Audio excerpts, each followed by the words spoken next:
சங்கீதம் 77 அதிகாரம். எதுத்தோன் எனும் ராகத்தலைவனுக்கு ஒப்புவிக்கப்பட்ட ஆசாப்பின் சங்கீதம். நான் தேவனை நோக்கி என் சத்தத்தை உயர்த்தி கெஞ்சினேன். என் சத்தத்தை தேவனிடத்தில் உயர்த்தினேன். அவர் எனக்கு செவி கொடுத்தார். என் ஆபத்து நாளில் ஆண்டவரை தேடினேன். இரவிலும் என் கை தளராமல் விரிக்கப்பட்டிருந்தது. என் ஆத்துமா ஆறுதல் அடையாமல் போயிற்று. நான் தேவனை நினைத்த போது அலறினேன். நான் தியானிக்கும் போது என் ஆவி தொய்ந்து போயிற்று. நான் தூங்காதபடி என் கண்ணிமைகளை பிடித்திருக்கிறீர். நான் பேச மாட்டாதபடி சஞ்சலப்படுகிறேன். பூர்வ நாட்களையும் ஆதி காலத்து வருஷங்களையும் சிந்திக்கிறேன்.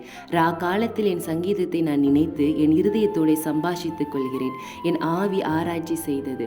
ஆண்டவரே, நித்திய காலமாய் தள்ளிவிடுவீரோ? இனி ஒருபோதும் தயை செய்யாதிருப்பீரோ? அவருடைய கிருபை முற்றிலும் அற்று போயிற்றோ? வாக்குத்தத்தமானது தலைமுறை தலைமுறைக்கும் ஒளிந்து போயிற்றோ? தேவன் இரக்கம் செய்ய மறந்தாரோ? கோபத்தினாலே தமது உருக்கமான இரக்கங்களை அடைத்து கொண்டாரோ என்றேன். அப்பொழுது நான், இது என் பலவீனம். ஆனாலும் உன்னதமானவருடைய வலது கரத்தில் உள்ள வருஷங்களை நினைவு கூறுவேன். கர்த்தருடைய செய்கைகளை நினைவு கூறுவேன். உம்முடைய பூர்வ காலத்து அதிசயங்களையே நினைவு கூறுவேன். உம்முடைய கிரியைகளை எல்லாம் தியானித்து உம்முடைய செயல்களை யோசிப்பேன் என்றேன். தேவனே, உமது வழி பரிசுத்த ஸ்தலத்தில் உள்ளது.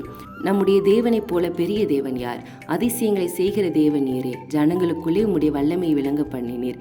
யாக்கோபு, யோசேப்பு என்பவர்களின் புத்திரராகிய உம்முடைய ஜனங்களை உமது புயத்தினாலே மீட்டுக் கொண்டீர். ஜலங்களுமை கண்டது. தேவனே, ஜலங்களுமை கண்டு தத்தளித்தது. ஆழங்களும் கலங்கினது. மேகங்கள் ஜலத்தை பொழிந்தது. ஆகாய மண்டலங்கள் முழக்கமிட்டது. உம்முடைய அம்புகளும் தெரிப்புண்டு பறந்தது. உம்முடைய குமுறலின் சத்தம் சுழல் காற்றில் முழங்கினது. மின்னல்கள் பூச்சக்கரத்தை பிரகாசிப்பித்தது. பூமி குலுங்கி அதிர்ந்தது. உமது வழி கடலிலும் உமது பாதைகள் திரண்ட தண்ணீர்களிலும் இருந்தது. உமது காலடிகள் தெரியப்படாமல் போயிற்று.